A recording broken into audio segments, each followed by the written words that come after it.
Hey, good morning. Chuck here with Apple Drains. We're here in Charlotte, North Carolina this morning working on a yard drain, putting in a French drain, a lot of catch basins. We're also going to be waterproofing a garage. And this is a monolithic slab on this garage over here. Basically, it's just like a Florida home. It has just a 4-inch pour of concrete, and then they built from that up. But water's been penetrating down underneath of that. So what we need to do, and you can see all the water here, is we're going to put gravel perforated pipe along this side and the back side. Of course, we'll clean off here where we were digging, chopping roots and things. Same thing on this side. Line will come down and around those flower beds. It's also going to go this direction around, pick up a downspout, and if you can see it, way past the end of the van out there, all the way out to the street. Great gravity. This has got, I don't know, 6 or 7 feet of fall to come down through there, so should work really good.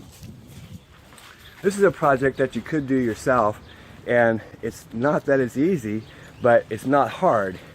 You just have to stay with it and believe you can do it. You just have to stay with it and believe you can do it. If you can look at this yard, you'll see I'm walking to the corner here, and you'll see it's got real good gravity fall coming down. And what's happened is, you can see over here where Chuck's digging, the water just piles up on that patio. There used to be a big oak tree here, so they took that down, and we have to dig through that. Hopefully they ground out enough of the stump that we can get through there. Digging in the mud and roots, this is the hardest part of any job, but you can see the shovel cuts right through them. Once you start to understand how a root cuts, shovels cut right through. You don't need an axe for the most part. You can see that water already starting to flow through the trench. We're actually starting clear over there on the side because the neighbors are higher.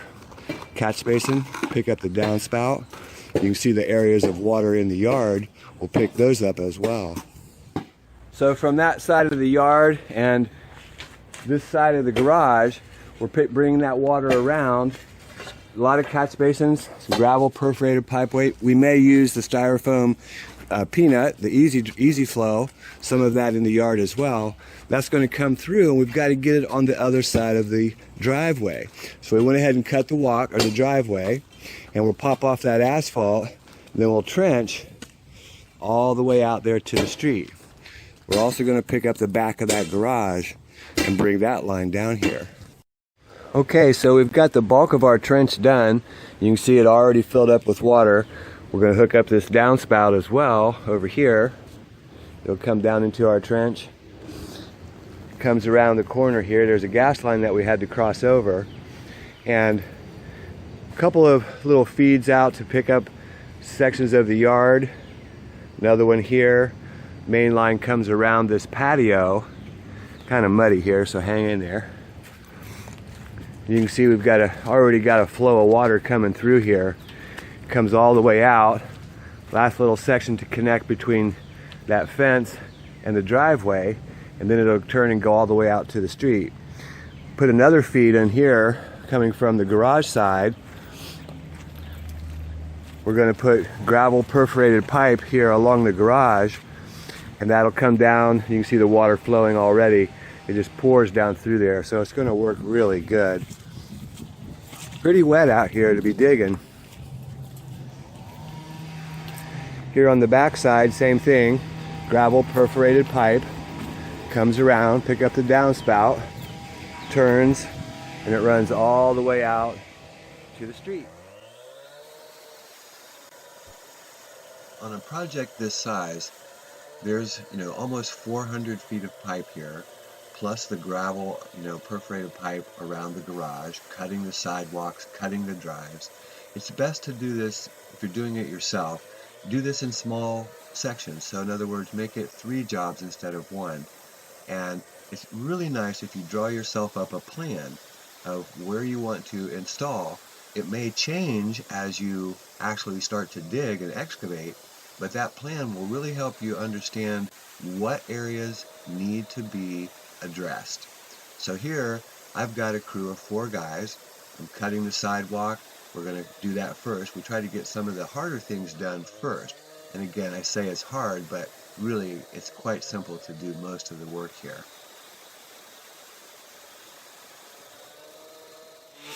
Remember, we're putting a 4-inch PVC pipe, so we just need to be wide enough to get that pipe through there. It's okay if your trench isn't perfectly straight. That's pretty acceptable. We're going to put concrete back here instead of asphalt.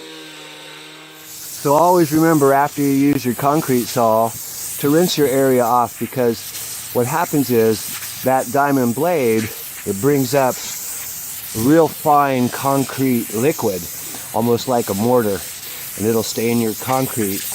Even though this is an old sidewalk, it's nice to rinse it off just to make sure that no concrete sets up after you're done. Remember, we're going to pull this piece out, replace it.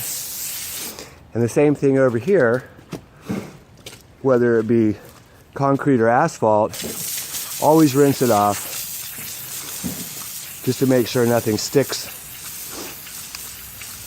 You can see the fine powder. See that little powdery stuff? There may actually be an old cement drive under here. I hope not. We're going to find out as we break it off. But always rinse it off first. So even on the asphalt drive, basically it's the same as concrete. You can see how weak that is. You just tap it with your pry bar, cut it, and it'll pop right out of there. Once you get a crack, move on to that crack, and then just pry it up.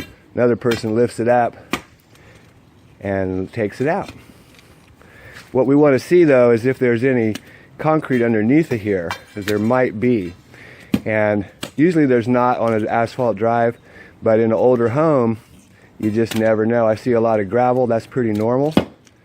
But you can see how easy that cracks. It's just like the concrete. So we're going to pop all this off all the way across, remove it, and then we'll trench down through it. So on this particular concrete walk, you can see, go ahead, see the extra concrete. It's like an overpour. What they did, see how finished this is? They poured another concrete walk over top of the original one. So one of the things that you should do also, if you don't think about it, is pull up your plants that you want to keep. Remember, our line is starting back there in the back of the garage where we're putting our French drain. We're going to parge that wall, the monolithic slab, because water's been coming through and rotting the sill plate of the garage. So we're going to bring that water down through here. And so what we need to do is we need to pull up these plants for her.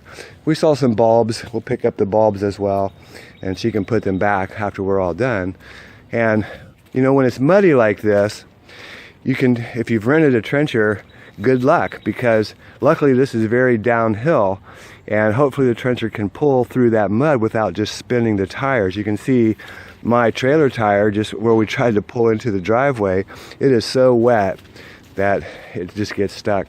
Probably suggest that you do this on a much drier day, but you know, we're a company and we have other jobs waiting, so we just work all the time.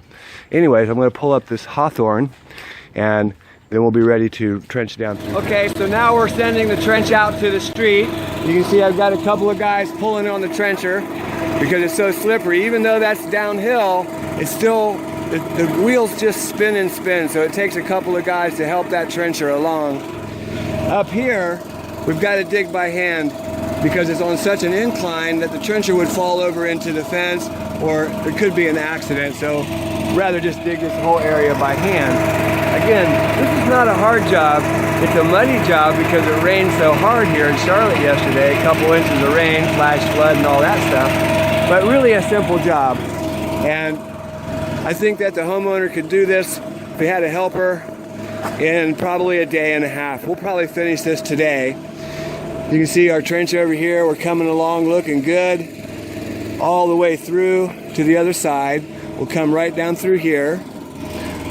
We'll pull off this asphalt, connect that trench. You see the trench over here. Okay, so we'll come right down of our trench done. You can see it already filled up with water. We're going to hook up this downspout as well over here. It'll come down into our trench. comes around the corner here. There's a gas line that we had to cross over, and a couple of little feeds out to pick up sections of the yard. Another one here. Main line comes around this patio. Kind of muddy here, so hang in there. You can see we've got already got a flow of water coming through here. Comes all the way out. Last little section to connect between that fence and the driveway, and then it'll turn and go all the way out to the street.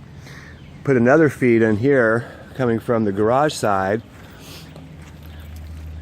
We're going to put gravel perforated pipe here along the garage, and that'll come down. You can see the water flowing already. It just pours down through there, so it's going to work really good. Pretty wet out here to be digging. Here on the back side, same thing. Gravel perforated pipe comes around, pick up the downspout, turns, and it runs all the way out. So underneath of the asphalt drive, or even a concrete drive, we like to run, solid PVC. So we've got an SDR 35, and then we've got, regular scheduled PVC. You can see we adapted that to the corrugated. Line comes from all the way around there on the other side of the house, as well as the garage. Comes all the way down through. Now we're using some of the gravel that we used the pick to take out to backfill. We'll clean all this up, cover it all up. You can see we still got a lot to cover here. And we'll wash off this sidewalk, pour some concrete, and we're done. And so finally, you're just gonna pour your concrete back. Just mix it, just a ready mix. Mix it in your wheelbarrow, have a hoe or a shovel, and just push it back onto your trench. Like I said, I found that cold patch doesn't work, and here's an example. You see the mound that they made, and you can see how it's already got water underneath of it, and when it freezes, it just pops off of there. Same thing happens here, and so I just prefer to put some concrete back. We'll just do a little finish on it, and they can drive over it forever.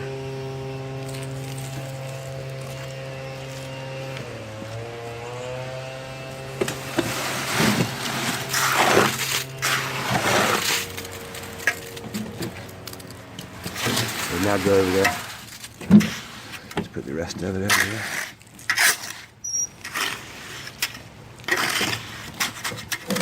Hey, this is Chuck with Apple Drains, reminding you that if you believe you can do something, I guarantee you can do it. Have a great day.